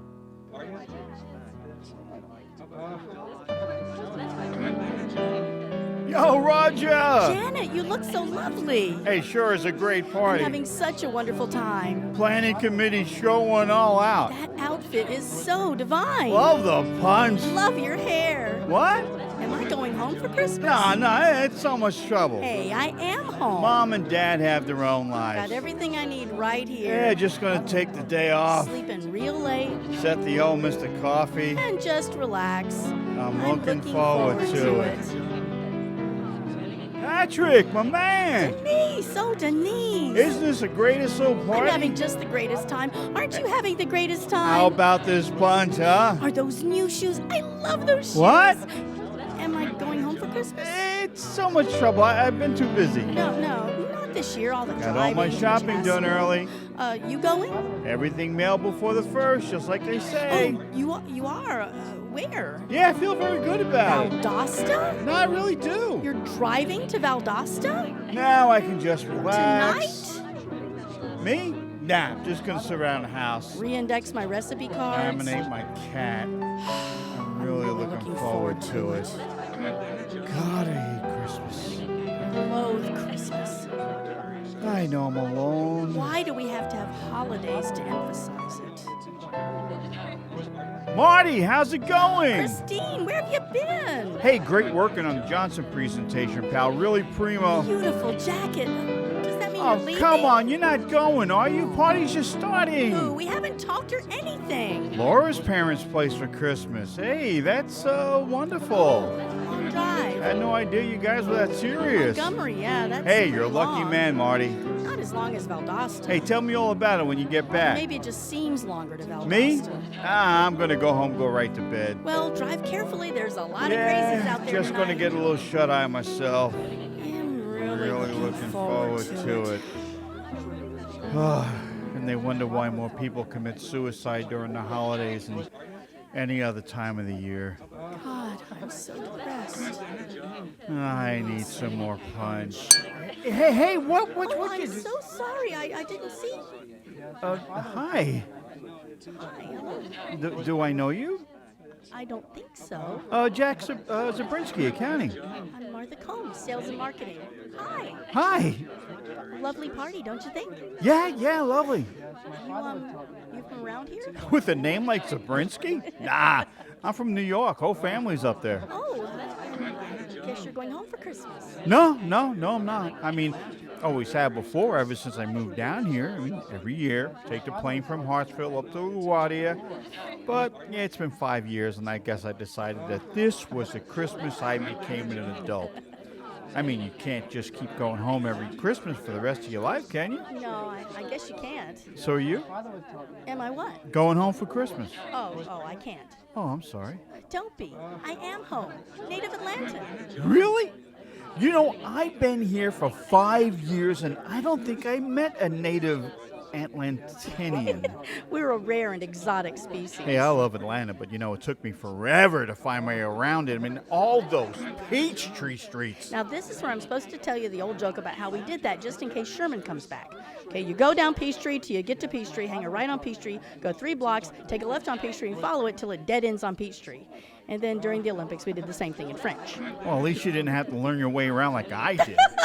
What's so funny? Oh, Jack, the only people who could find their way around in Atlanta are the ones who just moved here. Your minds aren't cluttered up with where things used to be. This town doesn't stay the same for 3 weeks running.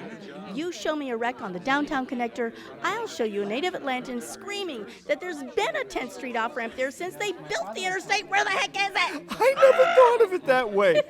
So I suppose you're going to spend the holidays with your family. I can't. I'm the only one still here. Oh. Most people start out someplace else and move to Atlanta. We did it backwards. We started out here and all moved someplace else. I've got a sister up in Charlotte, a brother in Louisville, a sister and a brother-in-law in Guam. Guam? Don't ask. And last year, my folks retired, sold the house, and moved to Panama City.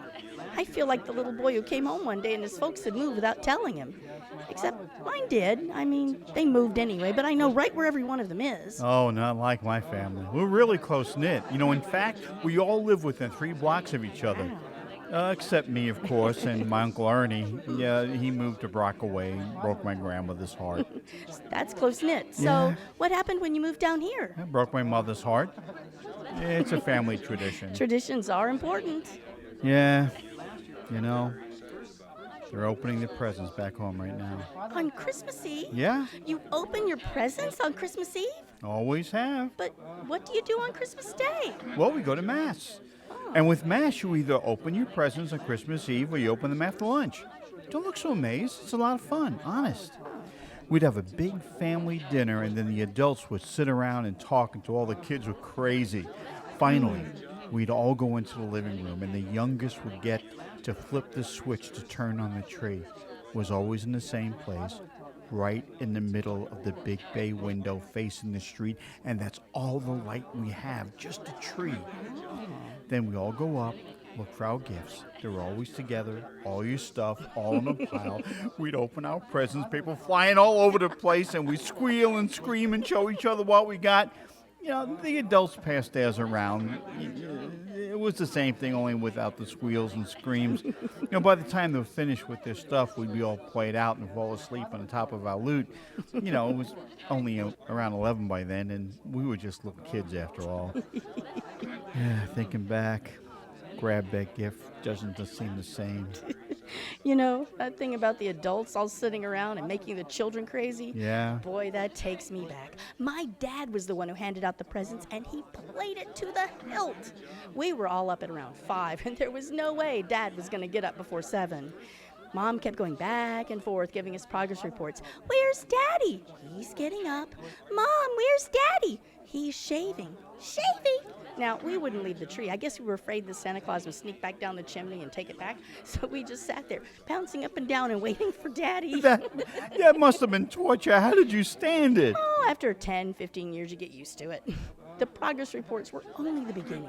Eventually, Daddy would come ambling in, totally dressed. We're all still in our pajamas, of course. And the first words out of his mouth would always be, "Don't you want to have breakfast first?" We'd scream, "No!" And Daddy would ask, "Are you sure?" And we'd scream, "Yes!"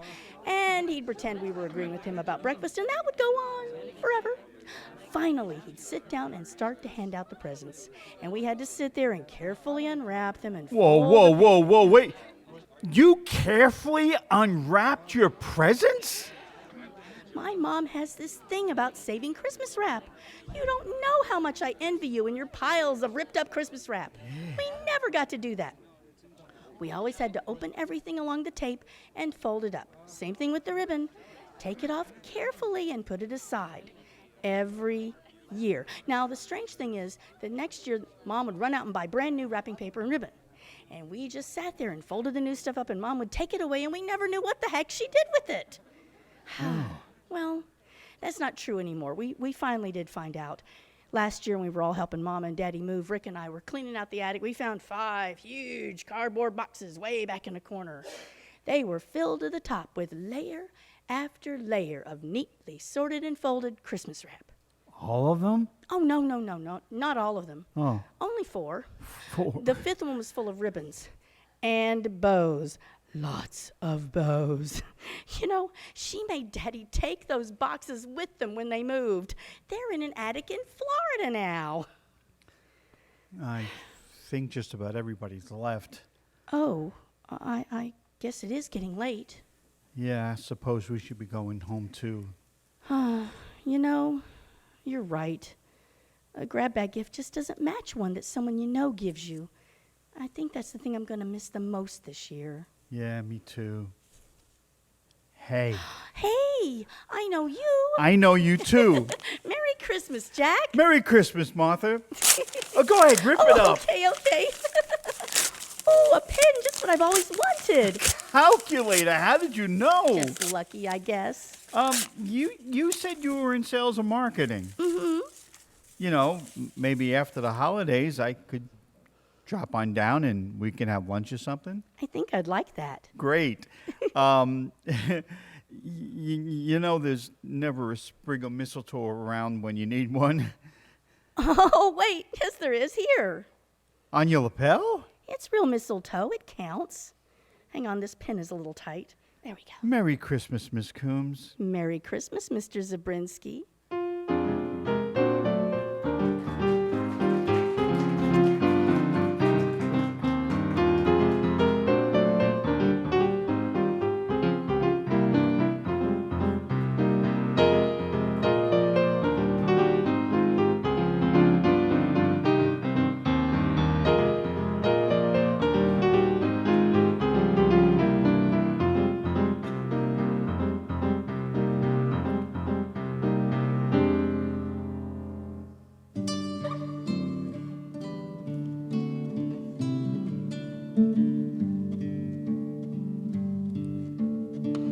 Jolly old Saint Nicholas, lean your ear this way. Don't you tell a single soul what I'm going to say. Christmas Eve is coming soon. Now, you dear old man, whisper what you'll bring to me. Tell me if you can. When the clock is striking 12, when I'm fast asleep, down the chimney broad and black, with your pack you'll creep. All the stockings you will find hanging in a row. Mine will be the shortest one, you'll be sure to know. Johnny wants a pair of skates, Susie wants a sled, Nellie wants a picture book, yellow, blue, and red. Now I think I'll leave to you what to give the rest. Choose for me, dear Santa Claus, you will know the best. Choose for me, dear Santa Claus, you will know the best.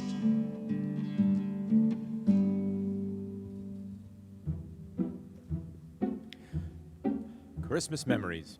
The kids fall asleep on the sofa, hoping to catch a glimpse of old St. Nick. Bleary-eyed Dad at 3 in the morning, trying to assemble a bicycle, quietly. And of course, a photograph of the children on Santa's knee. Hey, Papa, what's this? What's what? Oh, put that back. That belongs to your Uncle Russell. What's in it? Oh, no. Wow, it's a Santa suit. What's that? It's a Santa suit. Look, I'm Santa Claus. Put that back. It belongs to Uncle Russell. Aw. Why does Uncle Russell have a Santa Claus suit? Well, Santa picks one place in each city to leave a spare change of clothes, just in case. This year, it's Russell's turn. Yeah, right. But don't tell anyone. It's supposed to be a secret, just between Russell and Santa, okay? Okay. I think she bought it. You can go see if your grandmother needs help with dinner. Oh, man. My brother Russell used to pick up some extra money at Christmas time with this.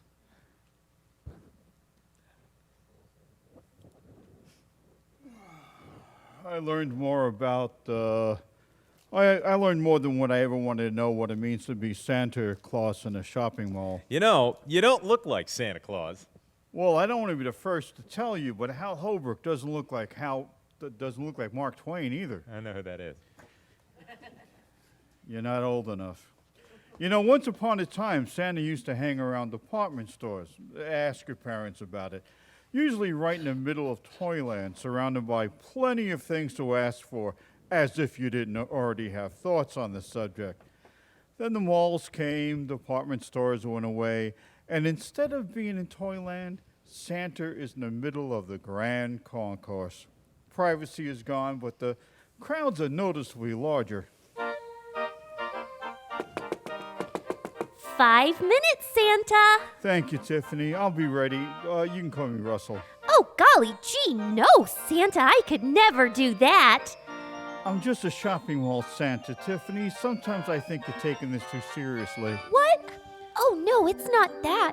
But if I accidentally called you by the wrong name out there in front of the kids, it would be just terrible. Right.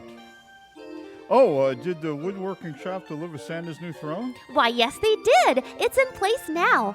But what was wrong with the old one? It was beautiful. Oh, it was. It was also 8 feet tall. My feet didn't reach the floor. If my feet dangle, then the kids can't climb into my lap. I have to pick them up. 70 pounds times 1,000 kids is murder on my back. Oh. Plus, kids expect Santa to be, well, an elf, their size. Full-grown man on an 8-foot throne looks like the God Emperor of Christmas. Scary stuff if you're 6 years old. Oh. Right, announce me. Okay. It's my pleasure. I really, really love this job. I'm one of Santa's little helpers. I'm an elf. Right.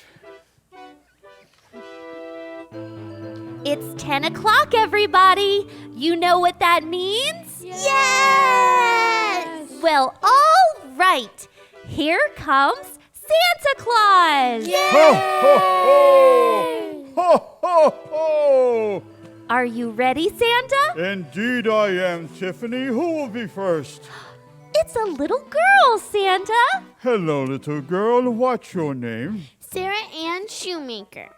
My, what a pretty name. Tell me, Sarah, have you been good? Uh-huh. Then what do you want for Christmas? I want a roller skating Rita doll and a puppy surprise. Well, you keep on being good and Santa will see what he can do for you.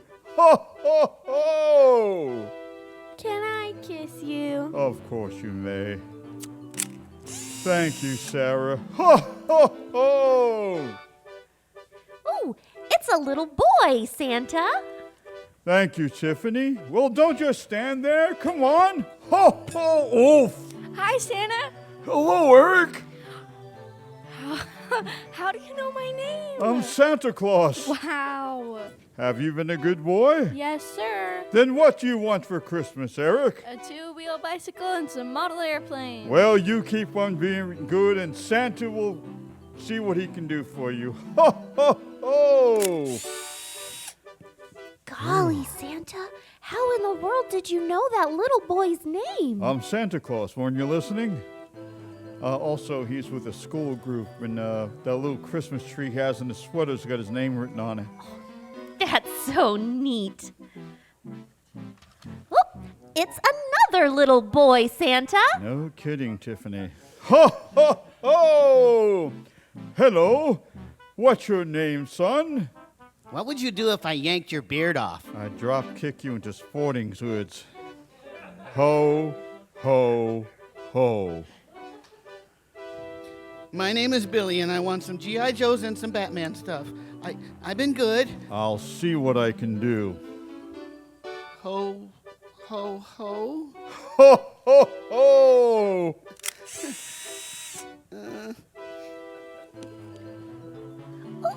Look, it's a little girl, Santa. Hello, sweetheart. What's your name? I'm Rachel Whitmore, and I don't believe in you. Well, I'm Santa Claus, and I don't believe in you either. No, Rachel, it's all right. Santa believes in you. Santa believes in everybody. Here, have a candy cane. What do you want for Christmas? A baby. You got it. Merry Christmas, sweetheart. It's a little boy who really believes in Santa Claus. Thank you, Tiffany. Ho, ho, ho! Well, what's your name? Okay, have you been a good boy? Is that your Christmas list? What? Can I see it? What's the names of your reindeer? Dasher, Dancer, Prancer, Vixen, Comet, Cupid, Donner, Blitzen, and Rudolph. Hey, you're the real Santa Claus, ain't ya? I sure am. Here's my list. I've been real good. I bet you have. Ho, ho, ho! Gee, that was real sweet. Yes, it was, wasn't it? We have some more? Oh, golly, yes. A little boy and a little girl, Ho, Santa. ho, ho! Two at once. What can Santa do for the two of you? Oh, another list. What does this one say? Dear sister, my sister. Oh. Dear Santa, my sister is a special child and she can't talk. So I have cut out pictures of the things she wants for Christmas. She has been very good this year. P.S. My mother helped me with the writing. Your friend, Peter Goodwin. Oh, look at this. A baby doll, a tricycle, a teddy bear, a Barbie doll, a tea set. Oh, this is just wonderful. A pink ball, a dress. Wait a minute, what's this last one? Peter, tell me something truly. This last picture down here, this Terminator action figure. This isn't for her, is it? No. I didn't think so. It's all right, Peter. I'll do the best I can for both of you. Ha, ha, ha, ha! I love my job. Ha, ha, ha!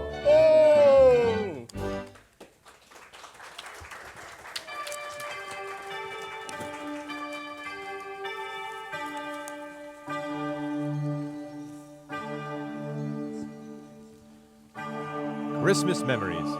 We've barely begun to scratch the surface of Christmas in Atlanta.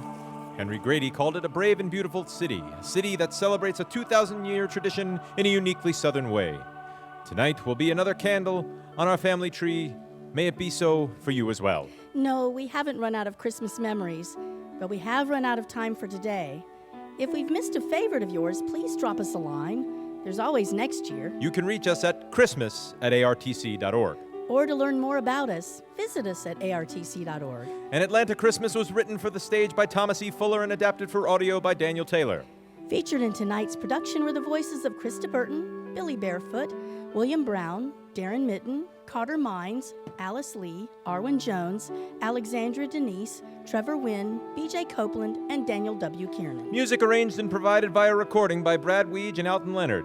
Old Atlanta Christmas was composed and performed via recording by Alton Leonard. Audio engineering was by Robert Drake. Live Foley sound effects performed by Brian E. Smith and Trevor Wynn. Recorded sound effects performed by David Benedict. ARTC would like to thank the entire staff and volunteers of the Tucker Recreation Center for use of this space and production assistance. Today's show was produced by David Benedict and directed by Chris Jones, Brad Strickland, Brian E. Smith, and William Allen Rich. Be sure to keep in touch. Sign up for the free artsy newsletter at artc.org, where you can also find out about all our upcoming performances and get access to our entire catalog of quality audio drama. We are your hosts, Claire W. Kiernan and Paul Landry. And on behalf of the entire Atlanta Radio Theater Company family, Merry Christmas to all, and to y'all, a good night.